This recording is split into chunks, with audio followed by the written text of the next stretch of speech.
Hello all, welcome to the Happiness is a Choice webinar of Arunachala Academy.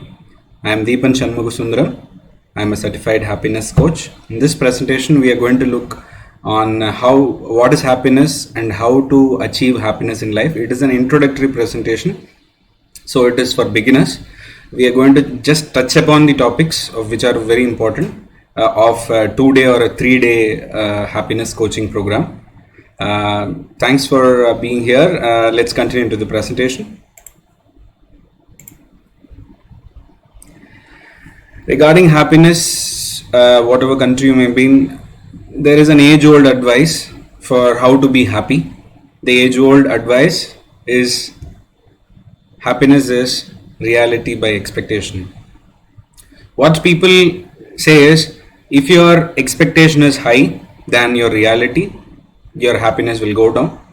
So the advice, especially in India, is to have the least amount of expectation so that you always get a better reality, so that you'll always be a little bit of in the happier side. For example, if you have an expectation for a small Maruti 800 car, in reality, if you get a Volkswagen or a something car which is better than that, the end result is will be happy. And in a next scenario, if your expectation is the same Maruti Alto car, and in reality if you have a two-wheeler and if you don't have a four-wheeler, then you won't be happy, or at least that is what people think. And then people give an advice that you have to be happy with whatever you have, and that is when you get adjusted with the two-wheeler and you be normal, not happy or not sad. The next thing is, if you have an expectation like a very small car and you get a BMW or Audi, which is like a pre-luxury car, then of course you will be happy. But at the same time, since you get something more than what you expected, it has other consequences which may end up leading to your unhappiness. Because if you get an Audi or a BMW, you have other consequences, like you have maintenance charges and other things which you cannot afford, which eventually leads to your sadness. So people say you be happy with whatever you have, whatever you have. So that's the way to achieve happiness. This is the age-old advice we get. That's somewhat true also. But the problem is, when you are happy with whatever you have, if you have a lower expectations, you don't grow. You just you get stagnated in the particular point. That is not right, because we tend to believe that it's very bad to have wishes. It is better to be within ourselves, within our scope. But the next question is it possible? Is it possible to be happy and also have a thought of our growth in spite of the challenges that we face? That is the same question which everyone has. We all have wishes. We also have to be happy. For that, we sometimes go to the spiritual gurus. There are many spiritual gurus. Of course, one is Mr. Dalai Lama, His Highness Dalai Lama. Also, there is one more way to do it. Is like you have happiness coaches, who will work with you, who are professionals, who can work with your personal life to make you happy. The difference is, spiritual gurus also tackle many things. They even ask, they even have answers for hypothetical questions. But happiness coaching is more science based, so you cannot ask hypothetical questions, or like the questions like what will happen after life and all. We are not worried about afterlife. What we are worried about is, do we have life when we are in the earth itself? So that's the question we have. So in that sense, there is a possibility of how to be happy apart from your wishes for growth. That is what we do in happiness coaching. The general agenda on happiness coaching goes like this. First we'll understand happiness. First we'll understand what is happiness, and next we'll go to some of the myths people have on happiness, and then we go on explaining about the activities that can lead to happiness. The next thing is, after understanding happiness, you have to understand yourself, because unless you understand your current status of happiness, if you are after if you are depressed and all, the happiness coach cannot help you. If you are a depressed person, then you have to go to a psychiatrist or a professional doctor's help to get rid of that. If you are a normal person, then the happiness coach can help you. The first we have to find that. Then we have to look into the personal goals and priorities. It is based on some subjective diagnostic tests we have based on the questionnaire format. And the next thing is we will have some negative behaviors that would hinder or put a hurdle on the path to happiness. And the next, after understanding happiness and about ourselves, the next thing is to find out the personalized happiness activities that suits you based on your interests and career. And then we'll go, after reaching a little bit of happiness level, then our worry is about the how to sustain the happiness after a particular point of time. So this is how the happiness coaching goes. So it is generally a structure of happiness coaching. It varies from one coach to other.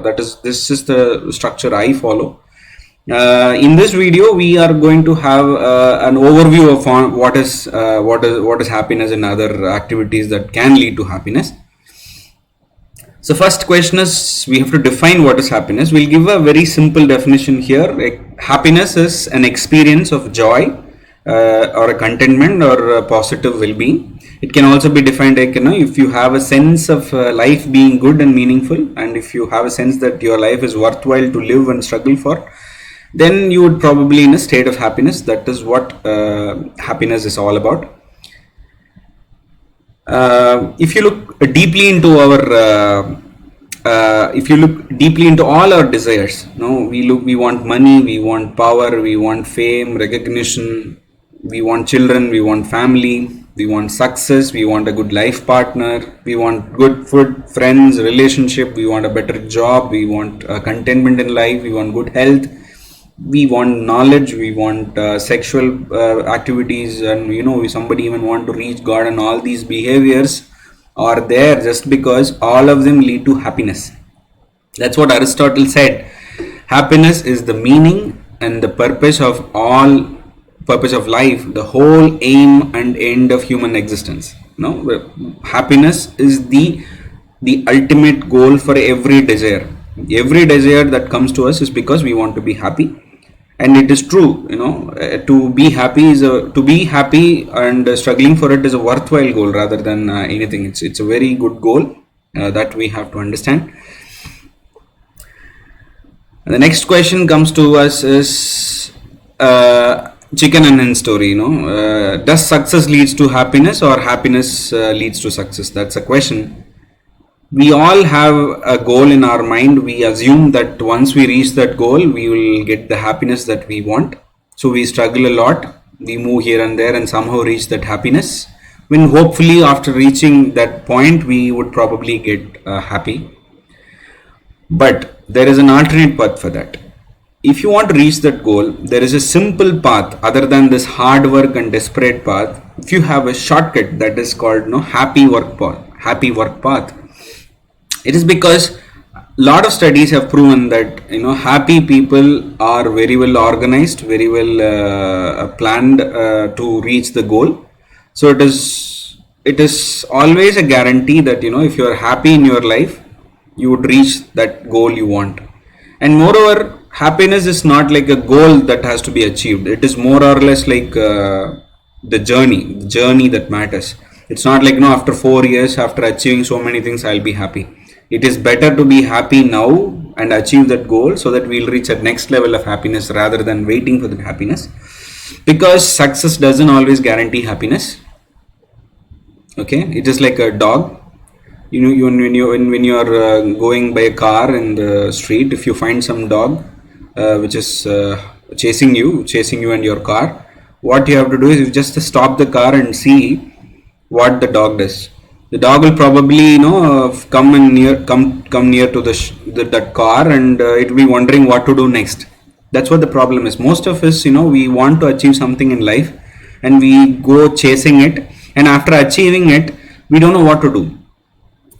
That's kind of an empty goal. It's not always like that, but sometimes it happens. We go behind something. After achieving it, we find it to be an empty goal. So rather than being in that kind of a situation, it is better to be mindful and happy before to achieve that goal, because it is proven, it is proven, because if you are happy, you will always feel better. That means you don't have much of stress. You will always have a higher amount of energy. You will have a very good amount of creativity, and it's also, when you are stress free, you will also have a better immune system. When you are happy, your immune system works very good, and you also do better with relationships. People like to get associated with happy people, and you will also be a help of to many people. So you will always find yourself to be in a very better relationship. You'll also have a very give attitude. Whatever you give, you will get it back. That's a rule. That's an untold rule. So you will have that give attitude when you're happy, rather than, when you're unhappy, you will not be in that position to have that give attitude. You'll also have a very high amount of productivity. That is very true for achieving a success. And also you will know, if you are not stress free, if you're having a better immune system, and if you are having a very high amount of creativity and better relationship, you will obviously have a longer life. And also the last but not the least, the very good point is, you will have a life that is worth living for. It's not like, you came to this earth and lived for your struggled the whole life, and you finally reach the heaven or hell, whatever you believe. That is not the point. No, you will have a life in earth rather than having a life in heaven or hell. You will have a life here that was worth lived in this world. So when we are going for happiness, I think we have covered what is happiness. We have given an overview of happiness. Next we'll go into, there are several myths about happiness. Here we are going to cover the 3 biggest myths about happiness. The first myth on happiness is, happiness is not for everyone. Sorry, there's a mistake. It's not if, it is happiness is not for everyone. That's what people believe. In India, there is a belief on astrology. The celestial bodies control your life. It may be true, or it may be not, but we are not commenting on that. But people in general believe that happiness is not for everybody. It's only for selected few. If you're believing in those kind of astrology, I'm not going to touch about you, but still, if you're believing kind of a genetics, like, my mom and dad are not happy, so maybe my gene is like that. If you believe in that way, it is partly true. It's partly true. Gene actually affects your happiness level to a greater extent as per science. But, you can overcome that. Still, you can be happy. So that's the first myth. The second one, external circumstances determine happiness. That's a greatest myth, and it's really counterintuitive, because people, when you go and say it is, you have to be happy in spite of whatever circumstance you are in, people tend to laugh at you, because it is counterintuitive.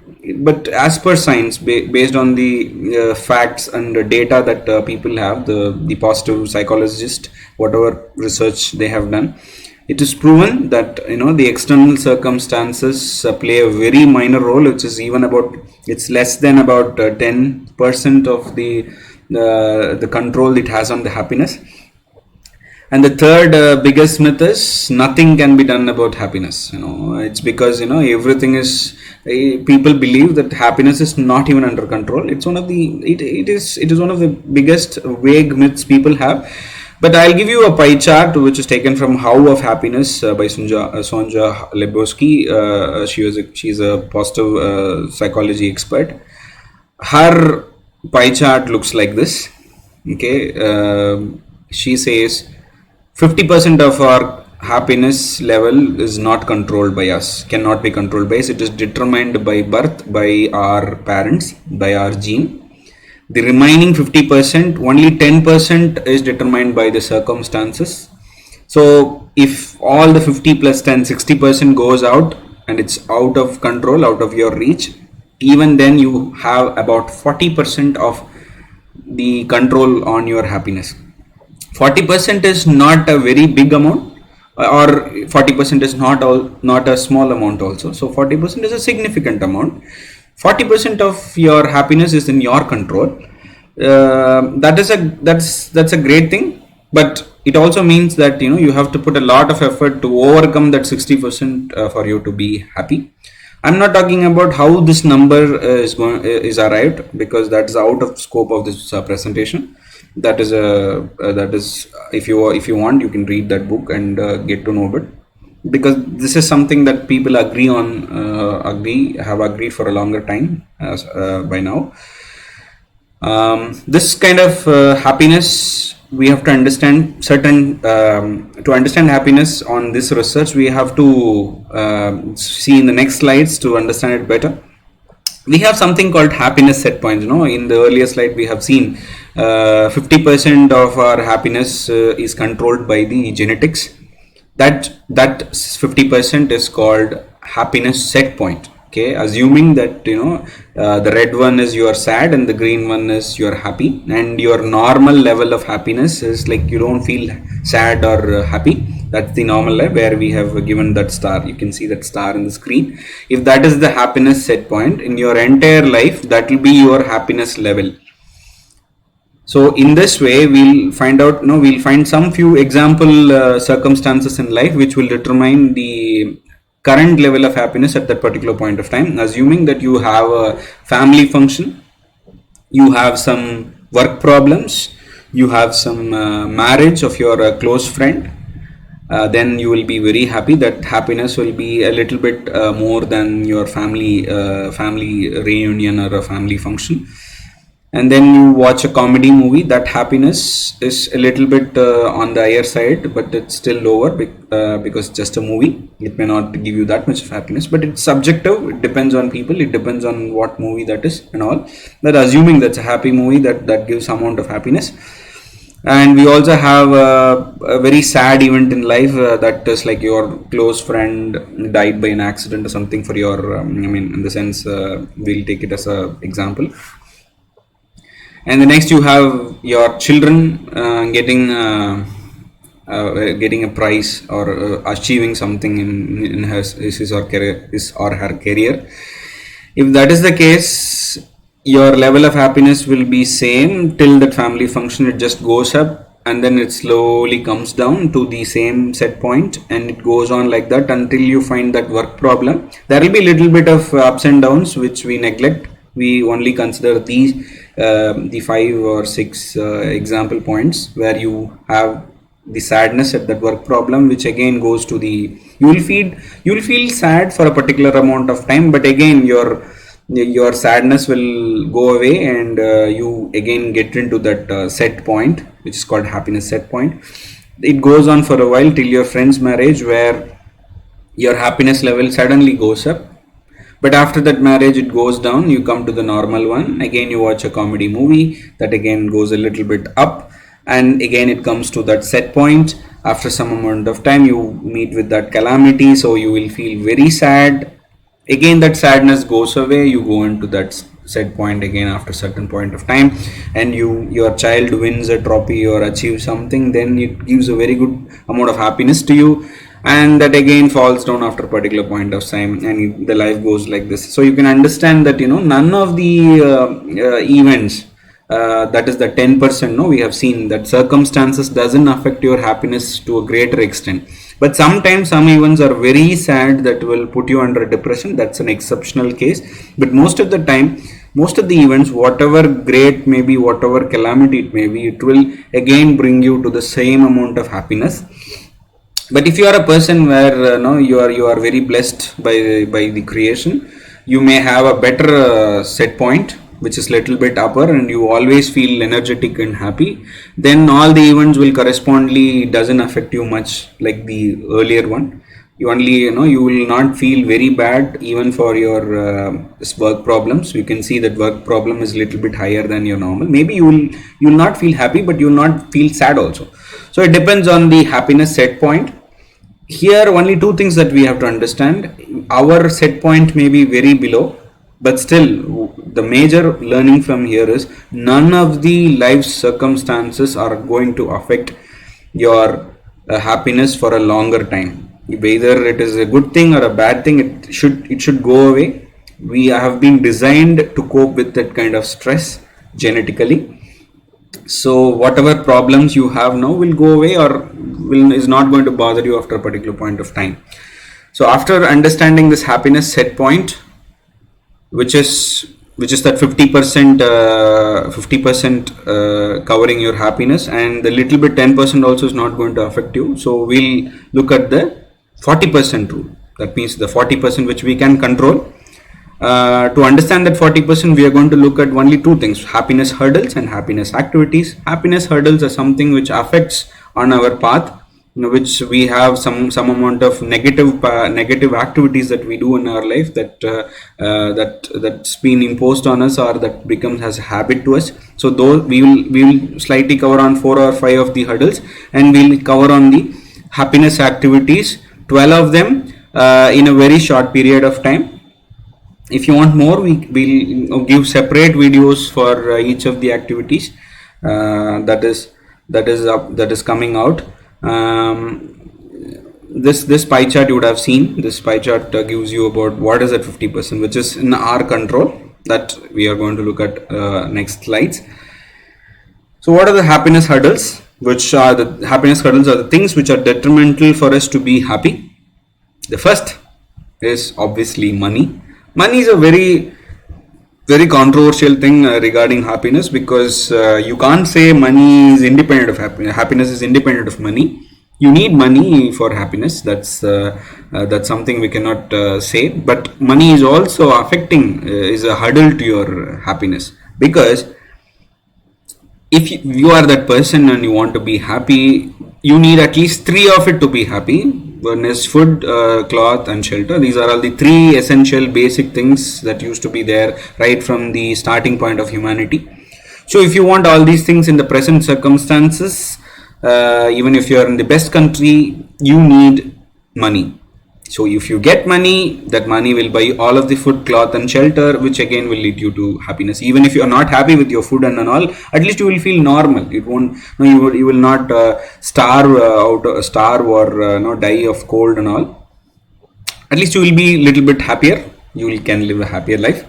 But what we have to understand is, money doesn't bring happiness here. Money has brought happiness because you have spent the money on something. So money gives happiness only when we spend on something which we like. So money is just an intermediate part. So that's the problem here. Money itself is not going to give you happiness. Of course, we have certain amount of people, who hoard money and who just get happiness out of hoarding the money itself. They are the lucky people. But most of us, we won't get happiness from money. We get happiness only when we spend money, and that is where the problem is. The problem with money is, assuming current situation, we need a cell phone. That is very, very important for our survival kind of. So we will be happy only if we have a good phone. So you will take your money, and that will give you a cell phone, and that will probably make you happy. But if you are spending the money in a wrong direction, maybe you are buying an iPhone which is very, very costly and you cannot afford it based on your circumstances, then that might not lead to happiness. It might lead to the sadness, because if you are not planning well in your financial terms, in your money part, the happiness will not come. So first thing that I have to understand is, money is essential for happiness. But without money, without financial planning, you will end up that money will screw your life. So be very careful with money. In shorter terms, what we can say is, money can just be a hindrance to your happiness. Once you have that money, if you can plan it well, then it will not be a hurdle to your happiness. It will maybe add a little bit to your happiness, because when you buy something to your kids or some loved ones, that will give you happiness. Money can buy happiness in that sense, but mostly money is a hurdle to happiness, in my opinion. So you have to be very careful with money if you want to be happy. The next is being harsh on yourself. We have seen the first hurdle. This is the second hurdle. Being harsh on yourself means, you compare yourself with somebody else. That's a biggest thief of joy. Okay, comparison is the thief of joy, in the words of Theodore Roosevelt. Okay, it's not just comparison. when you want to compare, you have to compare with yourself, because when you want to grow you have to compare, but don't compare yourself with somebody else. Compare with yourself who was on the yesterday. Okay, maybe if I'm good than if I'm better than my yesterday's Deepan, then I'm probably better and I'm going, I should be happy on that. But be gentle on yourself. Nobody is perfect in the world. If you are too harsh, if you are self-pitying, if you are not having self-confidence, then you are doing very bad thing to you, because you are as unique as anybody. You should not be harsh on yourself, and you deserve to be treated better by yourself. Always remember this: being harsh on yourself is not going to give you anything. So if you want to be happy, accept who you are. Accept true, be positive, be true to yourself, know your negatives and positives, work on positives, improve yourself, and that's all. Don't look at your negatives and always worry about it. The third thing is not being realistic. Being too optimistic also has some problems. Or if you have a problem, see, always everybody has a problem. If you have a problem, if you can solve, then you have to worry about it, do something about it. Then if even after spending so much of time on the problem, even if you aren't solved, then what's the point of worrying? Then it's always, if you see that the flow chart, you can see, if you have a problem, yes, then can you do something about it? Yes, then don't worry. If you can't do anything about it, then don't worry. If you don't have a problem also, don't worry. So it's always like, there is no point in worrying. Be realistic, because everybody has problem. Very little in this universe is in our control. No, always remember this. Life is neither perfect nor fair. That is what there is a prayer called serenity prayer, in which it goes like this: God, grant me the serenity to accept the things I cannot change, courage to change the things I can, and the wisdom to know the difference. This is one of the beautiful prayer that I always take it in my tough times. The point here is, there is no point in worrying. If you can change something, then go and do about it, change it. If you can't change it, be realistic, leave it, move ahead. If you're just sitting there and worrying about the problem, it is not going to give you happiness. Please understand that. And the fourth is getting into hedonic treadmill. This is a term which popularly used nowadays. We have all seen the treadmill, right? Treadmill is something, we'll stand at the same point but we'll be running. That is for exercise. In the same way, hedonic treadmill means whatever we get. Maybe we'll think about buying a small car. After getting the small car, we will think about buying a bigger one. Then we'll think about something a luxury one. After getting the luxury one also, we won't be happy. So this kind of hedonic treadmill activity, you have to realize, you have to be mindful about your activities, be realistic in that. If you are finding yourself in the hedonic treadmill, just get out of it, or ask for some professional help, or if you trust somebody, speak to them, get their help to get you out of the hedonic treadmill, because overconsumption always kills. This is kind of a fulfillment curve. When you spend a little bit of money, you will survive. Maybe you will go for the comfort level and you will go for the luxurious level. So you should at least feel that point to be enough. Even the luxurious thing is not enough for you, then you are over consuming and your fulfillment will go down. You will fall into depression. This is exactly the point. When you have too much of money than you can handle it, then you will probably be depressed like a person who have totally failed in his life without money. So you will be with or without money. Too much extremes will always be a problem. So we have seen 4 hurdles which are for happiness. Now we will see some of the activities. We'll just touch upon the topics. 12 activities we have seen here that we look into it. The first thing, which is like age old, this known for everybody, is count your blessings. Did I ever tell you how lucky you are? This is one of the famous books out there. You can read it if you want.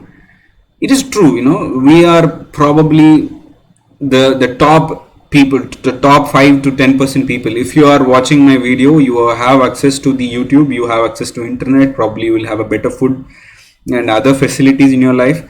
You will be at the top notch creamy layer. Obviously we are having everything. If you just count your blessings, take a diary, write about what all the good things that you have in your life, just check it. You will probably have most of them, but you will be probably worrying about something which you don't have, which is a very minor part of what we need in life. So always count your blessings. That is the best, the most powerful happiness activity of all. Here we have 12 happiness activities, okay, but all the 12 of them will not work for everybody, because based on your personal belief systems and other things, this will work only for few people. But in my experience, counting the blessings, having gratitude in life, it will probably work for everybody, because if you sit and write your blessings, then probably you will feel you are very blessed in life. You will thank God, or thank the Almighty for giving a wonderful life. So at least try this. The next thing is being positive and optimistic. This is the second activity. Being positive doesn't mean that you have to be too optimistic. There is a little bit of difference between being optimistic and being too optimistic. Here what we mean is being positive means like you should not worry about others' criticism.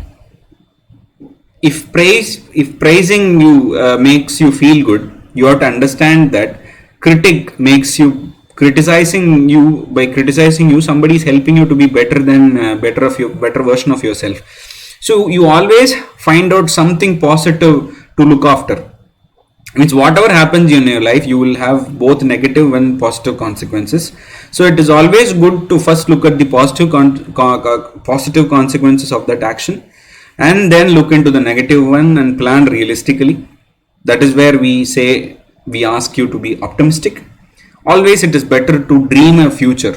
Okay, if you sit and dream, if you just write fantasies about your life in the future, probably you will be reaching that at a particular point of time, because there is nothing out of reach. Humanity has proven in centuries that anything is achievable. So always dream, have a positive thought. Having positive thought is if you are not an optimist, if you are a realist, it's good, okay, you be realistic and leave this activity. But if you are a pessimist, if you always look for the negative, then we strongly urge you to get rid of the pessimistic attitude and be positive. At least be realistic. That's one of the greatest activity that you can do. The third is avoid overthinking. Overthink is not going to give you anything, because there is nothing either good or bad, because thinking makes it good or bad. That's true. That's really true. If you think too much, anything may look bad. And moreover, whatever happens to you, you have a choice in the future. You have infinite amount of time in the future to make it good. So there is no point in overthinking. Just start doing whatever is possible. If you can't do anything also, there is no point in thinking. Just get out of it and do the next thing. Worrying won't stop the bad stuff from happening. It just stops you from enjoying the current good. This is a very good statement that out there. Please stop overthinking. Most of the problems are not problems, it is just problems in our mind. And the fourth is joy of giving. People don't agree on this, because they would feel that there is no joy of giving. There is a joy of giving, at least into your friendship and family level, that you can accept. Because if you give something to your children or your wife, that will give a lot of sense of satisfaction to you. But after a particular point of time, you will feel very good after giving something. Just go out and give food randomly to people who are starving. That will give you a very good sense of joy in you. Just try it out. If it works, it works. Just try. This is one thing that has proven, that has really helped in keeping the humanity alive, to be frank. And the next activity is nurturing social relationship. Why is important is because when you start nurturing the relationship, then you will probably find somebody who's having a higher happiness set point. That will help you out in reaching your happiness level. Also, generally man is a social animal, they say. So when you are happy, When you are finding a lot of people around you, you feel confident and you will feel happy. There is a lot into it, but just we know that smile and happiness is contagious. So always get associated with good people, always get associated with people who are happy. That will increase your happiness for sure. And the next activity is developing strategies for coping. Why we have kept this an activity is we believe that I believe that everybody has problems in life. Everybody face challenges at a particular point of time. Unless you are stuck yourself into a cave and don't worry about anything else in the world, just worried about food, even then you will find some challenges. Every human in this world is going through challenges every day, every now and then.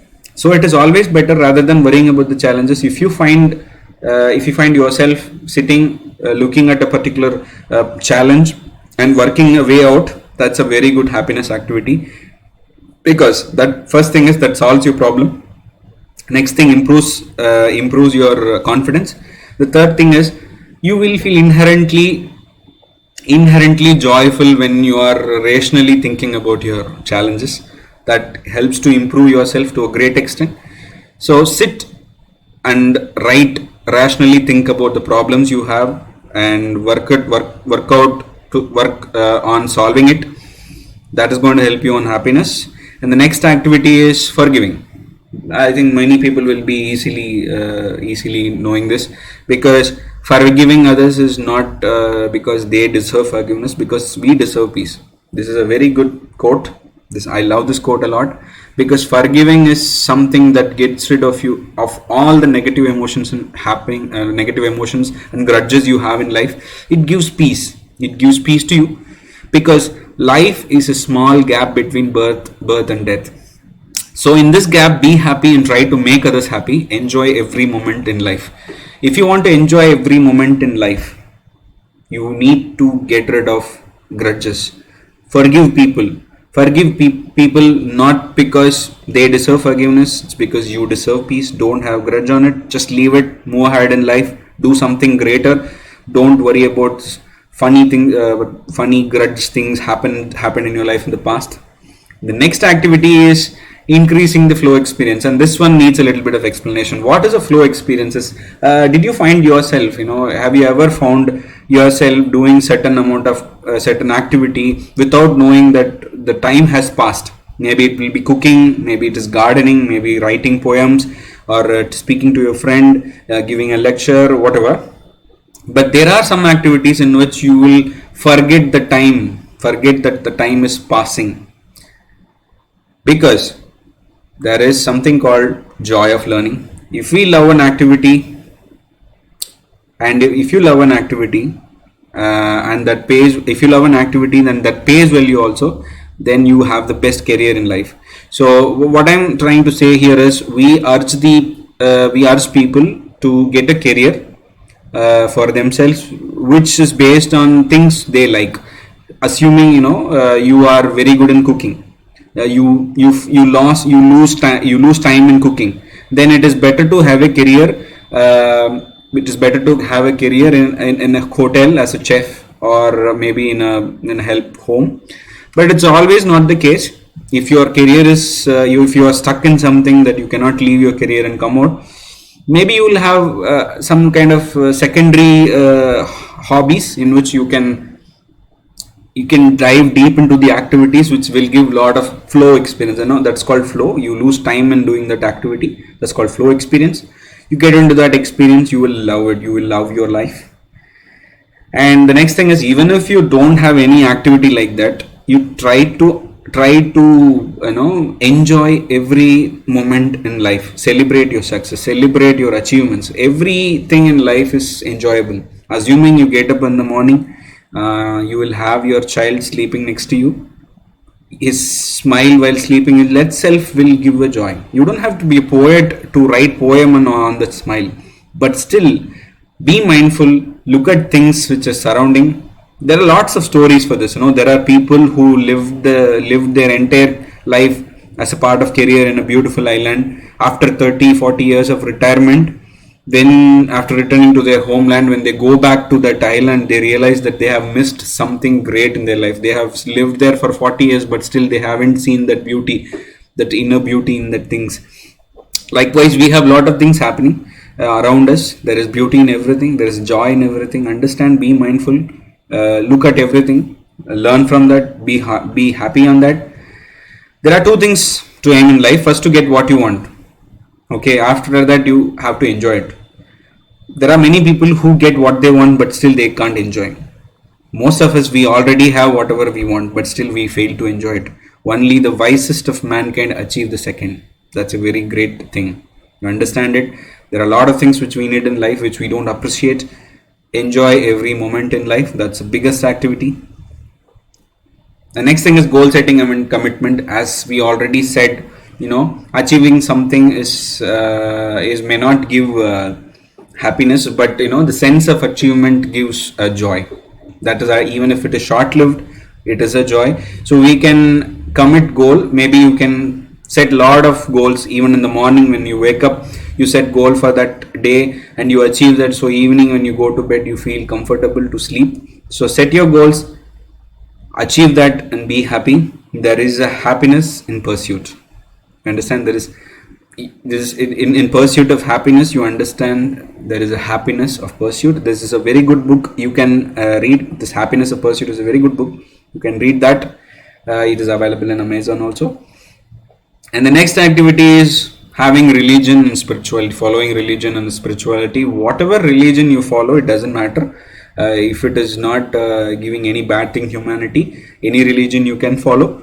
Why we have to have a religion is like most of the time it is helpful to handle problems, to handle uncertainty, because most of the time we'll be afraid on certain kind of certain amount of uncertainty. So religion and spirituality always gives a miraculous hand in solving the problems in life. But still, even if you don't find a miracle and all, spirituality gives you time with yourself. If you go to church, or if you go to temple, or if you go to mosque, or whatever religion you follow, it is better to spend some time with yourself and the God. When there is something that you cannot solve, leave it to God. He can do everything. That's a greater belief. That's the greatest belief one can have. The next activity is meditation. Meditation is not only few religions. It is not religious belief. Meditation is something where you settle yourself, you settle your mind, be at calm. In Asian countries, Chinese and Indian philosophies stress on meditation a lot. If you have done meditation, it's very good, but meditation is not suitable for everybody. Like all the activities will not suit everybody. But it's always better to have meditation. It's proven that meditation helps you in happiness. If you are a kind of person who like meditation, you better go on, make it a practice in your life. That'll give you an activity. See, likewise, we are not going in depth into every activity. We are just we're just touching upon the activities in this presentation. If you want to know more about why all these activities work, then you have to put your comments, give your questions in the comments. I'm happy to help you. I'm also happy to give you my reference works. I cannot tell everything in the presentation. If you want references, I can give you in the comments box. You can leave it. You can dig deeper into your activity, because everybody cannot do all the activities which I'm selling. Only few of that you can work out in your life, and if you take 2 or 3, dig deeper into it, make it a practice, and 2 or 3 is enough to be happy. Then we can go into the next part. So to the next activity, it's obviously physical exercise. This is very simple to explain, because when you exercise, you are in a very good shape first. So that will give you a good confidence, which again leads to happiness. If you want to have the mental health, if you do exercise, our body generates a hormone called endorphins. Endorphins is one of the feel-good molecules in your brain, which again makes you happy. So exercise is very good for your health and also for your mental health. So please do practice physical exercise. If you are a person who is lazy like me, but still it is good to at least try physical exercise now and then. Don't skip it. Physical exercise is very, very important. We are nearing the end of the presentation. I have borrowed content. None of the research is done by me. I have borrowed content from many books, especially the following books: The Happiness Project by Gretchen Rubin. You can take this as if you want to know further on happiness, you can read this books. The How a Happiness by Sonja is one of the best books that you can read. 10 Rules of Happiness. If you are a beginner, then you can read 10 Rules of Happiness by Mridula Agarwal. It's a very good. I read it some 15 years or 10 to 15 years back. It was one of the best books at that time. Zen and Art of Happiness by Chris Prentice. Art of Happiness by His Highness Dalai Lama. If you are beyond that beginner stage, you can read this book. Authentic Happiness by Martin Seligman. Though I may not accept all the things in that book, but still it is worthy book to read. And many other articles and webinars I'm not listing here. I thank everybody and I acknowledge all of their works. I have not given references in that particular slide, but still, everything is taken from all these authors, and I clearly acknowledge their work. Thanks for watching. This is Arunachala Academy, and thanks for your time, for listening so much of time. If you like our content, if you like and appreciate our effort, please subscribe, like and comment, share it among your friends.